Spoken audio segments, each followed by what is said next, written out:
Hello दोस्तों, स्वागत है आपका हमारे YouTube चैनल AIO ज्ञान बुक में। आज हम बात करेंगे भारत की एक ऐसी रेजिमेंट की जिसका नाम सुनने भर से दुश्मन की रूह कांपने लगती है।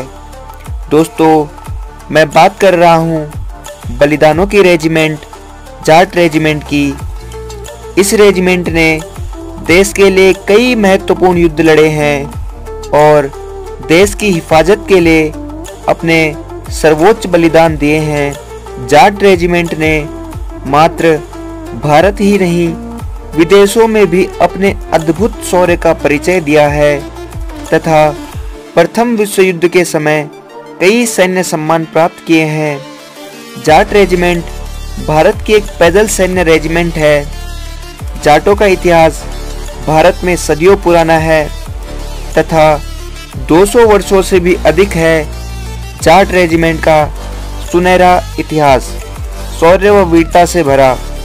जाट कौम अपनी कड़ी मेहनत से खेती करके देश में अनाज की पूर्ति करती है तथा अपने जीवन को भारतीय सेना में जाकर देश की हिफाजत करना भी जानती है।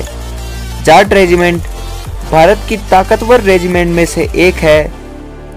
जाट रेजिमेंट की स्थापना सन 1795 में हुई थी तथा तब से लेकर अब तक यह रेजिमेंट अपने अद्भुत शौर्य व वीरता से कई वीरता सैन्य सम्मान प्राप्त कर चुकी है।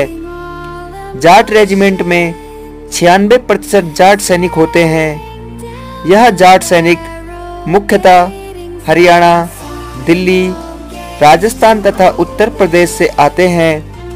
इस रेजिमेंट में 24 बटालियन शामिल हैं। जाट रेजिमेंट का मुख्यालय उत्तर प्रदेश बरेली में स्थित है। जाट रेजिमेंट का आदर्श वाक्य संगठन व वीरता है तथा जाट रेजिमेंट का विजय उद्घोष जाट बलवान जय भगवान है।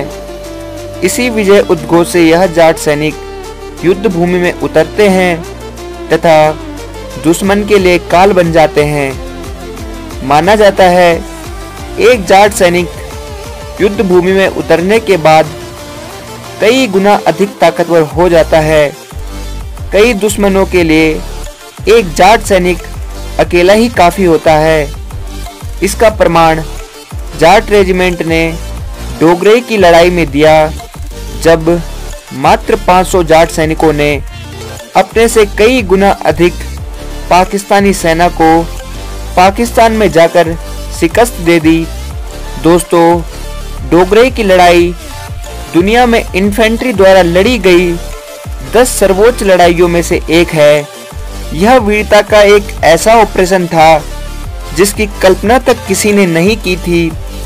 भारत से कई बार हारने के बाद पाकिस्तान 1965 में भारत को युद्ध की चुनौती दे रहा था और जगह जगह सरहद में लड़ाई की कोशिश कर रहा था। भारत ने उस समय पाकिस्तान को चेतावनी दी थी मगर पाकिस्तान नहीं माना। इसके बाद भारतीय सेना को यह आदेश दिया गया कि सेना को पाकिस्तान में घुसकर लाहौर में तिरंगा फहराना है। इसके लिए जाट रेजिमेंट की 3री बटालियन के मात्र 500 जाट सैनिकों को तैयार किया गया, जिसका नेतृत्व कर्नल डेसमंड हेड ने की। डेसमंड हेड मूलतः आयरलैंड के निवासी थे मगर भारत की धरती से उनको इतना प्रेम था कि वह भारत में बस गए थे तथा अभूतपूर्व निष्ठा के साथ भारतीय सेना से जुड़ गए थे।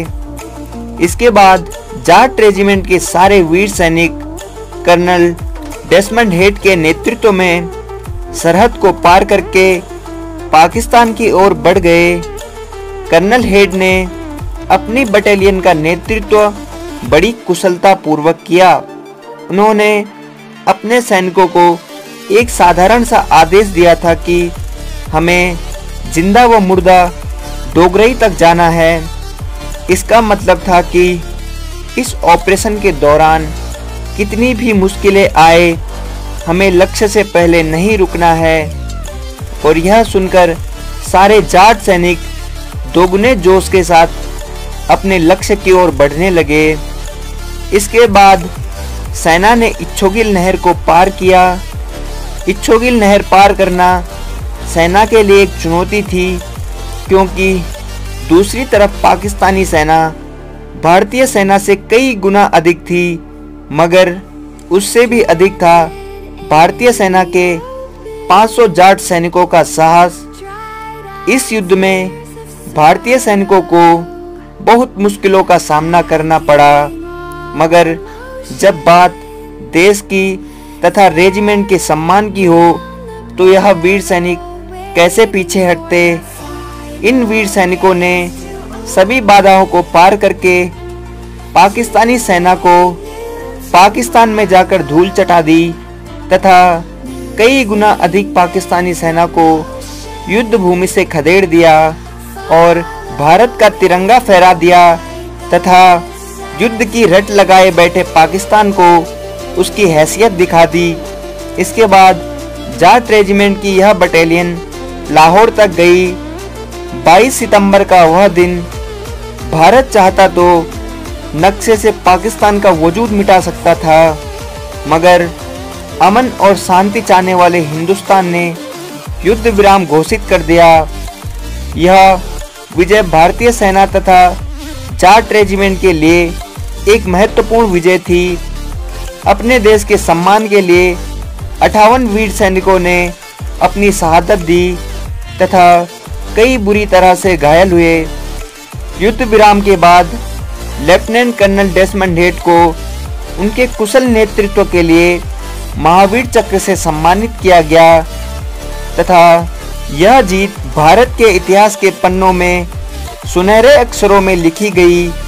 दोस्तों, यह था जाट रेजिमेंट की वीरता के कुछ किस्से। उम्मीद है आपको वीडियो पसंद आई होगी। तो दोस्तों, वीडियो को लाइक, शेयर, कमेंट तथा सब्सक्राइब भी कीजिए, साथ में बेल आइकन भी दबाइए। धन्यवाद।